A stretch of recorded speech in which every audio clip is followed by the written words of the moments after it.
to Ted. It's great to have you here. Thanks for having me. So, in the next half hour or so, we're going to spend some time exploring your vision for what an exciting future might look like, which I guess makes the first question a little ironic. Why are you boring? Yeah, I ask myself that frequently. We're trying to dig a hole under LA, and this is to create the beginning of what will hopefully be a 3D network of tunnels to alleviate congestion. So, I mean, right now, I think one of the most soul-destroying things is traffic. It affects people in every part of the world. It takes away so much of your life, and it's horrible. It's particularly horrible in LA. And I think you've brought with you the first visualization that's been shown of this. Can I show this?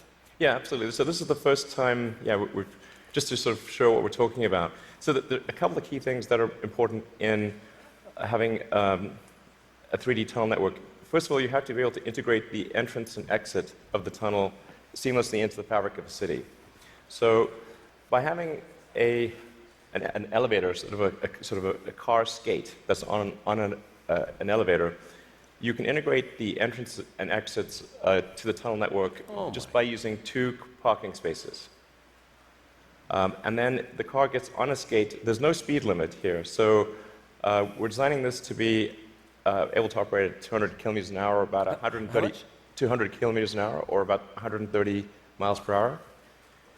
So you should be able to get from, say, Westwood to LAX in 6 minutes, 5-6 minutes. So possibly initially done as like on a sort of toll road type basis. Yeah. Which I guess alleviates some traffic from the surface streets as well. So I don't know if people noticed it in the video, but there's no real limit to how many levels of tunnel you can have. So you can go much further deep than you can go up. The deepest mines are much deeper than the tallest buildings are tall. So you can alleviate any arbitrary level of urban congestion with the 3D tunnel network. This is a very important point. So a key rebuttal to the tunnels is that if you add one layer of tunnels, then that will simply alleviate congestion. It'll get used up, and then you'll be back where you started, back with congestion. But you can go to any arbitrary number of tunnels, any number of levels. But people assume traditionally it's incredibly expensive to dig, and that would block this idea. Yeah. Well, they're right. To give you an example, the LA subway extension, which is, I think it's a 2.5-mile extension that was just completed for $2 billion. So it's roughly $1 billion a mile to do the subway extension in LA. And this is not the highest utility subway in the world. It's quite difficult to dig tunnels normally. I think we need to have at least a 10-fold improvement in the cost per mile of tunneling. And how could you achieve that? I guess, actually, if you just do 2 things, you can get to approximately an order of magnitude improvement, and I think you can go beyond that. So the first thing to do is to cut the tunnel diameter by a factor of 2 or more. So a single road lane tunnel would, according to regulations, has to be 26 feet, maybe 28 feet in diameter to allow for crashes and emergency vehicles and sufficient ventilation for combustion engine cars. But if you shrink that diameter to what we're attempting, which is 12 feet, which is plenty to get an electric skate through, you drop the diameter by a factor of 2 and the cross-sectional area by a factor of 4. So, and the tunneling cost scales with the cross-sectional area. So that's roughly a half order of magnitude improvement right there. Then tunneling machines currently tunnel for half the time, then they stop, and then the rest of the time is putting in reinforcements for the tunnel wall. So if you design the machine instead to do continuous tunneling and reinforcing, that'll give you a factor of 2 improvement. Combine that and it's a factor of 8. Also, these machines are far from being at their power or thermal limit. So you can jack up the power to the machine substantially. I think you can get at least a factor of 2, maybe a factor of 4 or 5 improvement on top of that. So I think there's a fairly straightforward series of steps to get somewhere in excess of an order of magnitude improvement in the cost per mile. Our target actually is we've got a pet snail called Gary. This is from Gary the snail from South Park. I mean, sorry, SpongeBob SquarePants. So Gary is capable currently he's capable of going 14 times faster than a tunnel boring machine. Okay. You want to beat Gary?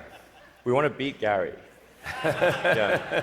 He's not a patient little fellow, and we want that will be victory. Victory is beating the snail. But a lot of people dreaming about future cities, they imagine that actually the solution is sort of flying cars, drones, etc. You go above ground. Why isn't that a better solution? You save all that tunneling cost. Right. I'm in favor of flying things. Obviously, I do rockets, so I like things that fly. This is not some inherent bias against flying things, but there is a challenge with flying cars in that they'll be quite noisy. The wind force generated will be very high. Let's just say that if something's flying over your head, if there are a whole bunch of flying cars going all over the place, that is not an anxiety-reducing situation. You don't think to yourself, well, I feel better about today. You're thinking, like, did they service their hubcap? Or is it going to come off and guillotine me as they're flying past? And so you've got this vision then, future cities with these rich 3D networks of tunnels underneath. Is there a tie-in here with Hyperloop? Could you apply these tunnels to use for this Hyperloop idea you released a few years ago? Yeah, so we've been sort of puttering around with the Hyperloop stuff for a while. We built a Hyperloop test track adjacent to SpaceX just for a student competition to encourage innovative ideas in transport. It actually ends up being the biggest vacuum chamber in the world after the Large Hadron Collider by volume. So it was sort of quite fun to do that, but it was kind of a hobby thing. And then we think we might. So we developed a little pusher car to push the student pods, but we're going to try seeing how fast we can make the pusher go if it's not pushing something. Huh. So, I mean, like, sort of cautiously optimistic we'll be able to be faster than the world's fastest bullet train, even in a 0.8 mile stretch. Whoa. Good brakes. Yeah. I mean, it's either going to smash into tiny pieces or. But you can picture then a Hyperloop in a tunnel, yes, running quite long distances. Exactly. So in looking at tunneling technology, it turns out that in order to make a tunnel, you have to, in order to seal against the water table, you've got to typically design a tunnel wall to be a good to about 5 or 6 atmospheres. So to go to vacuum is only 1 atmosphere, or near vacuum. So actually, it sort of turns out that automatically, if you build a tunnel that is good enough to resist the water table, it is automatically capable of holding vacuum. Huh. So, yeah. And so you can actually picture this, like what kind of length tunnel is in Elon's future to running Hyperloop? Yeah, I think there's no real length limit. You could dig as much as you want. I think if you were to do something like a DC to New York Hyperloop, I think you'd probably want to go underground the entire way because it's a high-density area. You're going under a lot of buildings and houses, and if you go deep enough, you cannot detect the tunnel. Sometimes people think, well, it's going to be pretty annoying to have a tunnel dug under my house. Like, if that tunnel is dug more than about 3 or 4 tunnel diameters beneath your house, you will not be able to detect it being dug at all. In fact, like if you're able to detect the tunnel being dug, whatever device you're using, you can get a lot of money for that device from the Israeli military, who's trying to detect tunnels from Hamas, and from the U.S. Customs and Border Patrol that trying to detect drug tunnels. So The reality is that Earth is incredibly good at absorbing vibrations, and once the tunnel depth is below a certain level, it is undetectable. Maybe if you have a very sensitive seismic instrument, you might be able to detect it. So you've started a new company to do this called The Boring Company. Very nice, very funny. But what's funny about that? How much of your time is this? It's maybe 2 or 3%. You've called it a hobby. This is what an Elon Musk hobby looks like. I mean, it really is. Like, we actually, this is basically interns and people doing it part-time. So this is, we bought, some second-hand machinery, and it's kind of puttering along, but it's making good progress. So an even bigger part of your time is being spent on electrifying cars and transport through Tesla. Is one of the motivations for the tunneling project the realization that actually, in a world where cars are electric and where they're self-driving, there may end up being more cars on the roads on any given hour than there are now? Yeah, exactly. A lot of people think that when you make cars autonomous, that they'll be able to go faster and that will alleviate congestion. And to some degree, that will be true.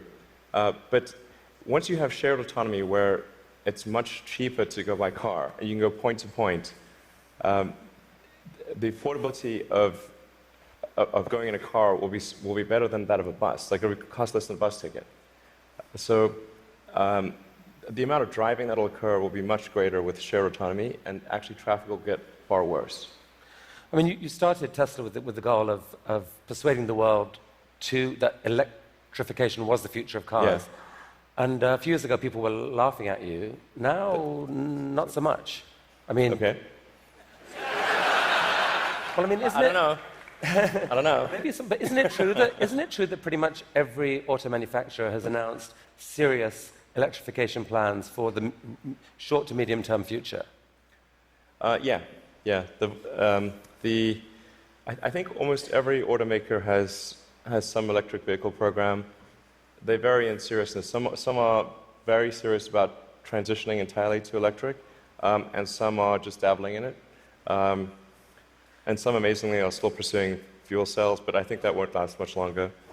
But isn't there a sense, though, Elon, where you could now just declare victory and say, we did it, let the world electrify, and you go on and focus on other stuff?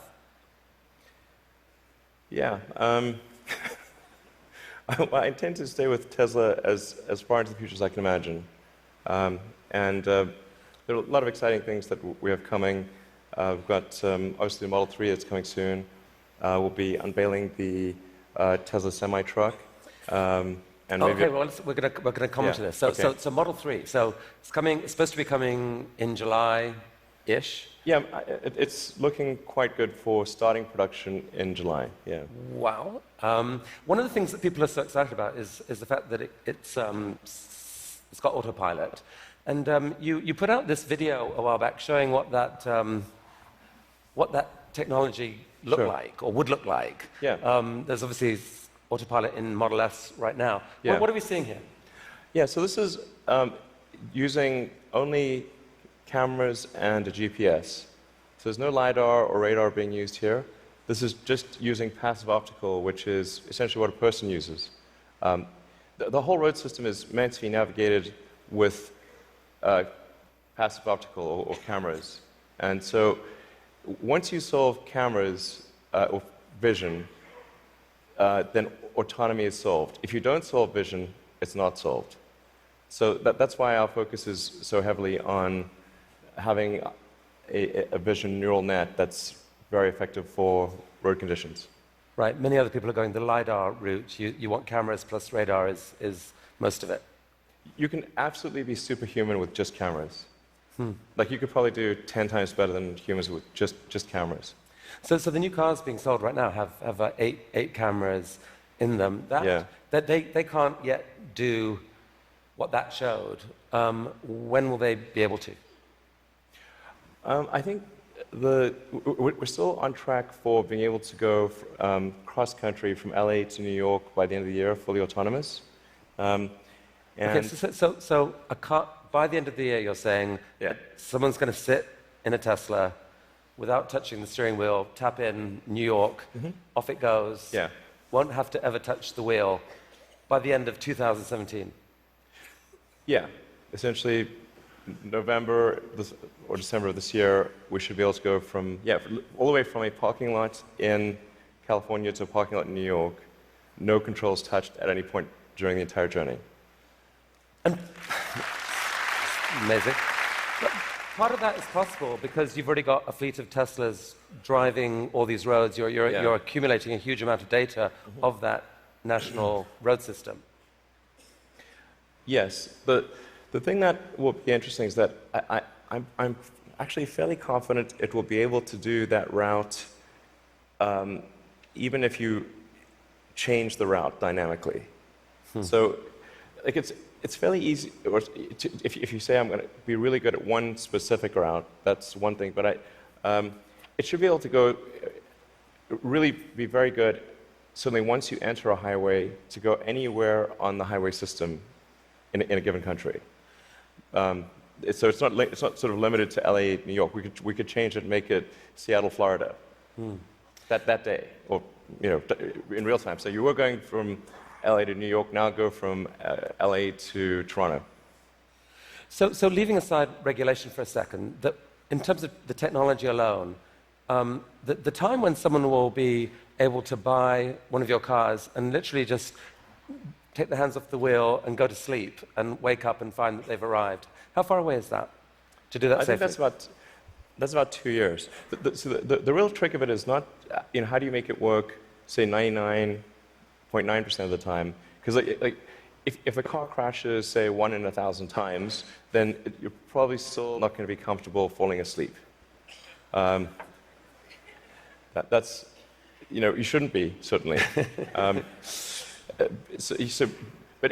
by the same time, it's never going to be perfect. No system is going to be perfect.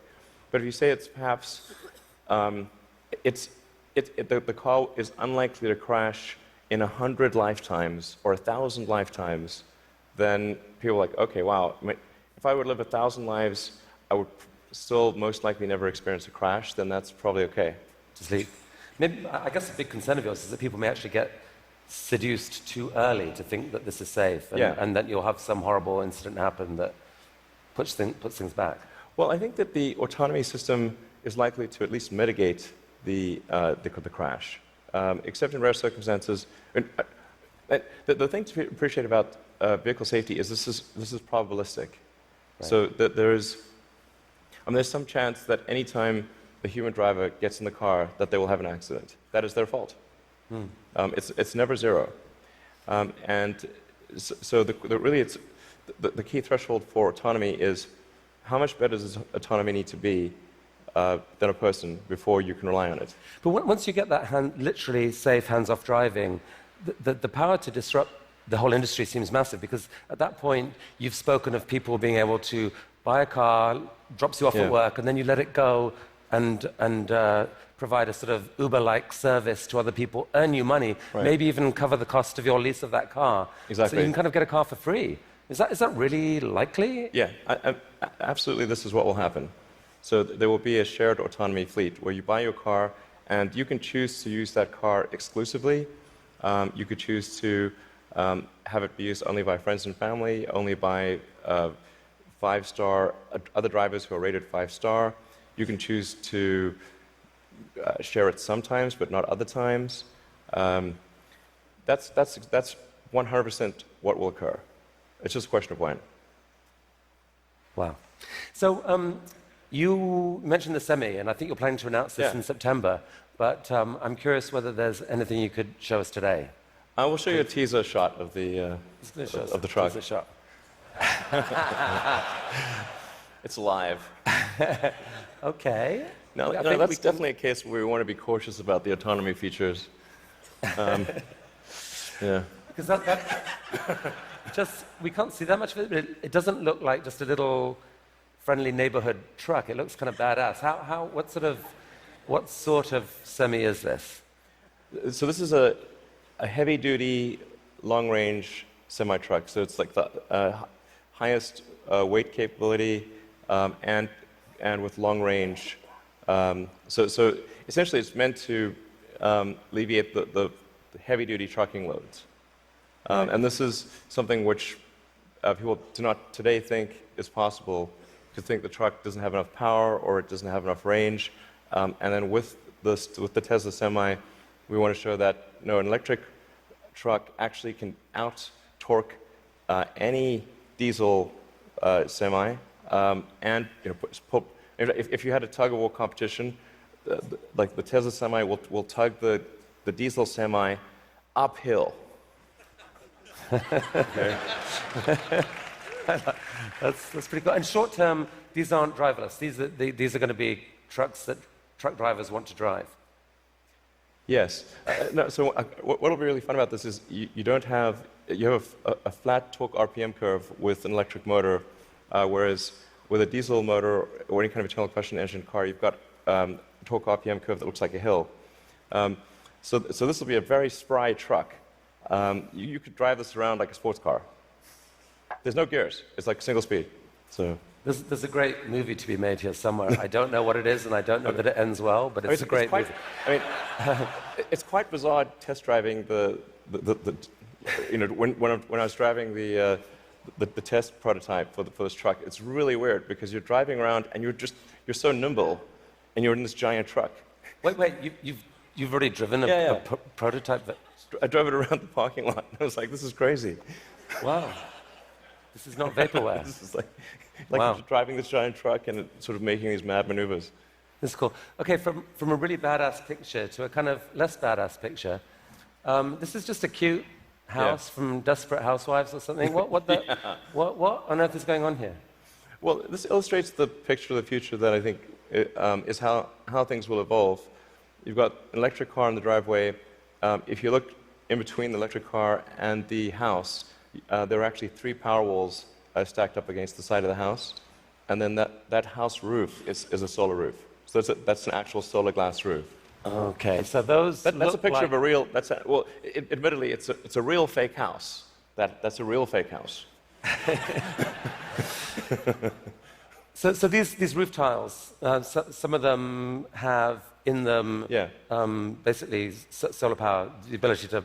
Yeah, so the solar glass tiles where you can adjust the texture and the color at a very fine-grained level, and then there's sort of micro louvers in the glass, such that when you're looking at the roof from street level or close to street level, all the tiles look the same whether there is a solar panel behind it or a solar cell behind it or not. So you have an even color from the ground level.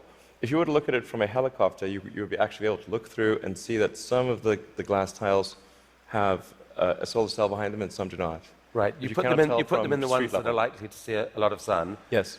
And that makes these roofs super affordable, right? They're not that much more expensive than just tiling the roof. Yeah. We're very confident that the cost of the roof plus the cost of electricity, that a solar glass roof will be less than the cost of a normal roof plus the cost of electricity. So in other words, this will be economically a no-brainer. We think it will look great, and it will last. I mean, we thought about like having the warranty be infinity, but then people thought, well, that might sound like we were just talking rubbish. But actually,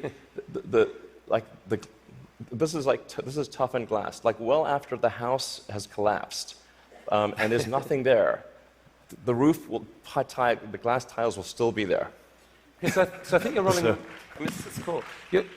So you're rolling this out in a couple weeks' time, I think, with four different roofing types. Yeah, we're starting off with two initially, and then the second 2 will be introduced early next year. And what's the scale of ambition here? How many houses do you believe could end up having this type of roofing?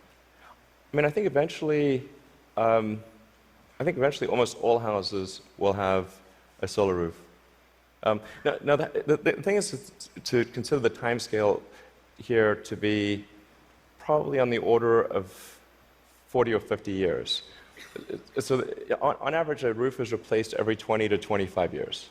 So, but you don't start replacing all roofs immediately. But eventually, if you say were to fast forward to, say, 15 years from now, it will be unusual to have a roof that does not have solar. Is there a mental model thing that people don't get here that there's been, because of the shift in the sort of cost economics of solar power, that like most houses actually have enough sunlight on their roof pretty much to power all of their needs. If you could capture the power, it could pretty much power all their needs, right? You could go off grid, kind of. Yeah, it depends on where you are and what the house size is relative to the roof area. But yeah, it's a fair statement to say that most houses in the US have enough roof area to power all the needs of the house. Okay, so the key to the economics of the cars, the semi, these houses is the falling price of lithium-ion batteries, which you've made a huge bet on as Tesla. In many ways, that's almost the core competency. And you've decided that to really own that competency, you just have to build the world's largest manufacturing plant and kind of double the world's supply of lithium-ion batteries. Yeah. Is with this guy. What is this? Yeah, so that's the Gigafactory. The progress so far in the Gigafactory. Eventually, you can sort of roughly see that there's sort of a diamond shape overall, and when it's fully done, it'll look like a giant diamond, or that's the idea behind it. And it's aligned on true north. There's a small detail there. And capable of producing like 100, eventually like 100 gigawatt hours of batteries a year. 100 gigawatt hours. We think probably more, but yeah. And they're actually being produced right now already here, right? Yeah, we're in production already. You guys put out this video. Yeah. I mean, does that speed it up, or? That's the slowed down version. So how fast does it actually go? Well, when it's running at full speed, you can't actually see the cells without a strobe light. It's just blur. And I mean, one of your core ideas, Elon, about what makes an exciting future is a future where we no longer feel guilty about energy. Help us picture this. I mean, how many gigafactories, if you like, does it take to get us there? It's about 100, roughly. It's not 10, it's not 1,000, most likely 100. See, I kind of find this amazing. Like, you can actually picture, if that's right, you can picture what it would take to move the world off this vast fossil fuel thing. It's like you're building one, cost $5 billion, maybe the next one, or whatever, $5 to $10 billion. Yeah. Like, it's kind of cool that you can picture that project. And you're planning to do a Tesla, or at least announce another two this year. I think we'll announce locations for somewhere between 2 and 4 gigafactories later this year. Yeah, probably 4. Whoa. Okay. I can't tease. No more teasing from you for here. Like, where? Continent? You can say no. We need to address a global market. Yeah. Okay. This is cool.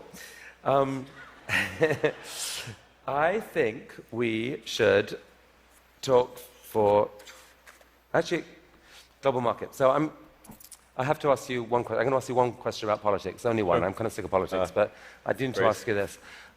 You're on a body now giving advice to a guy who has said he doesn't really believe in climate change, and there's a lot of people out there who kind of think you shouldn't be doing that. They'd like you to walk away from that.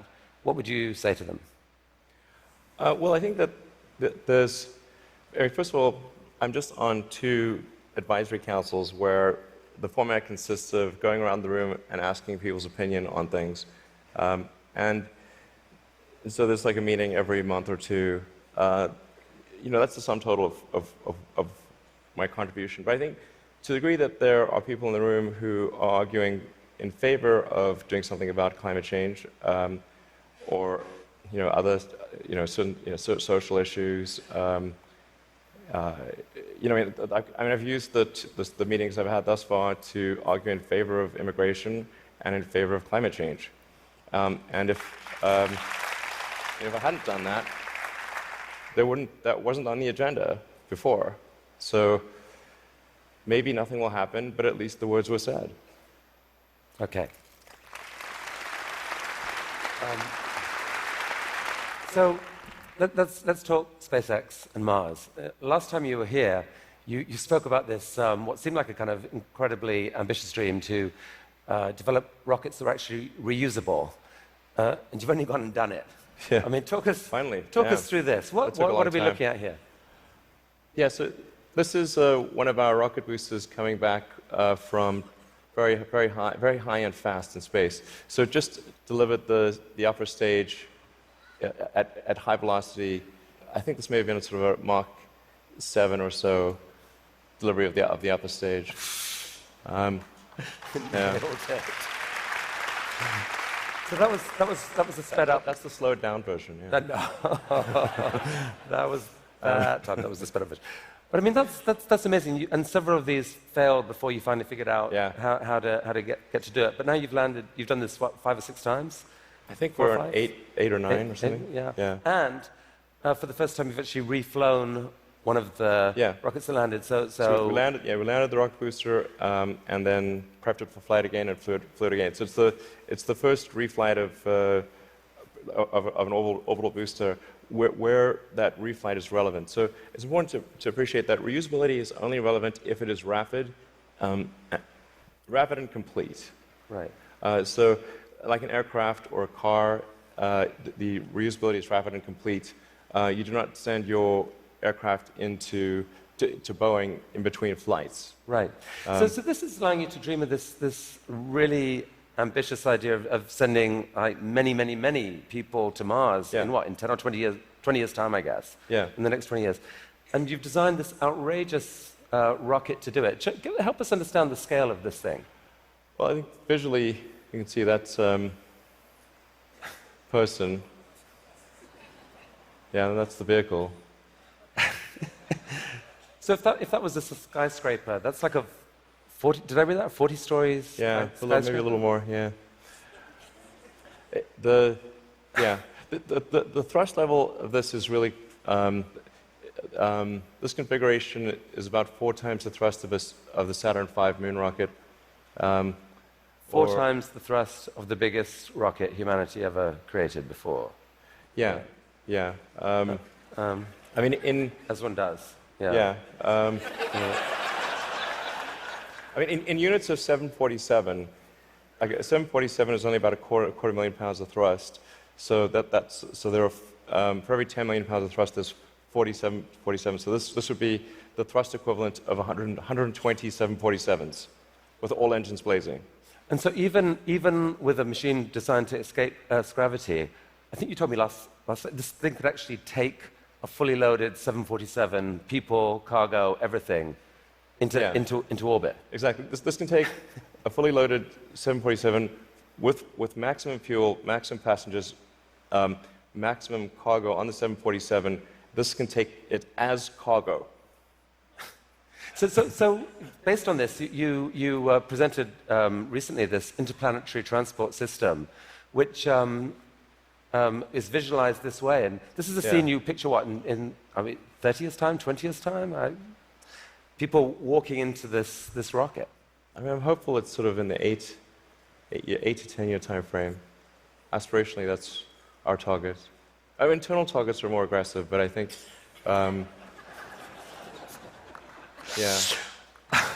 Okay. So this vehicle seems quite large, and is large by comparison with other rockets. I think the future spacecraft will make this look like a rowboat. I mean, this is the future spaceships will be truly enormous. Why, Elon? Because why do we need to build a city on Mars with 1 million people on it in your lifetime? Which I think is kind of what you've said you'd love to do. Yeah, I think it's important to have a future that is inspiring and appealing. I mean, I just think that Like, there have to be reasons that you get up in the morning and you want to live. Like, why do you want to live? What's the point? What inspires you? What do you love about the future? And if we're not out there, if the future does not include being out there among the stars and being a multi-planet species, I find that it's incredibly depressing if that's not the future that we're going to have. People want to position this as an either-or, that there are so many desperate things happening on the planet now, from climate to poverty to, you pick your issue. And this feels like a distraction. You shouldn't be thinking about this. You should be solving what's here and now. And to be fair, you've done a fair old bit to actually do that with your work on sustainable energy. But why not just do that? Well, I think there's. I look at the future from a standpoint of the probabilities. It's like a branching stream of probabilities. And there are actions that we can take that affect those probabilities, or that accelerate one thing or slow down another thing, introduce something new to the probability stream. Sustainable energy will happen no matter what. If there was no Tesla never existed, it would have to happen out of necessity. It's tautological. If you don't have sustainable energy, it means you have unsustainable energy. Eventually, you'll run out, and the laws of economics will drive civilization towards sustainable energy inevitably. The fundamental value of a company like Tesla is the degree to which it accelerates the advent of sustainable energy faster than it would otherwise occur. So when I think what is the fundamental good of a company like Tesla, I would say hopefully it does. If it accelerated that by a decade, potentially more than a decade, that would be quite a good thing to occur. That's what I consider to be the fundamental sort of aspirational good of Tesla. Then there's becoming a multi-planet species and spacefaring civilization. This is not inevitable. It's very important to appreciate this is not inevitable. The sustainable energy future, I think, is largely inevitable, but being a spacefaring civilization is definitely not inevitable. If you look at the progress in space, in 1969 we were able to send somebody to the moon. 1969. Then we had the space shuttle. The space shuttle could only take people to low Earth orbit. Then the space shuttle retired, and the United States could take no one to orbit. So that's the trend. The trend is down to nothing. This is not. People are mistaken when they think that technology just automatically improves. It does not automatically improve. It only improves if a lot of people work very hard to make it better. And actually, it will, I think, by itself degrade, actually. You look at great civilizations like ancient Egypt, and they were able to make the pyramids, and they forgot how to do that. And the Romans, they built these incredible aqueducts. They forgot how to do it. It almost seems, listening to you and look at the different things you've done, that you've got this unique double motivation on everything that I find so interesting. Which is, one is this desire to work for humanity's long-term good.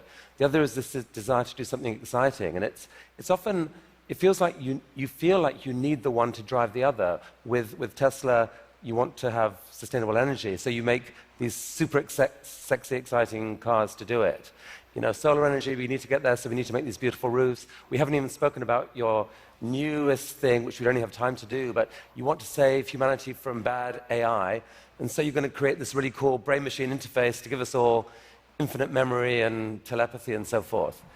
And on Mars, it feels like what you're saying is, yeah, we need to save humanity and have a backup plan, but also we need to inspire humanity, and this is a way to inspire. I think the value of beauty and inspiration is very much underrated, no question. But I want to be clear. I'm not trying to be anyone's savior. That is not the. I'm just trying to think about the future and not be sad. Beautiful statement. I think everyone here would agree that it is not, none of this is going to happen inevitably. The fact that in your mind you dream this stuff, you dream stuff that no one else would dare dream, or no one else would be capable of dreaming at the level of complexity that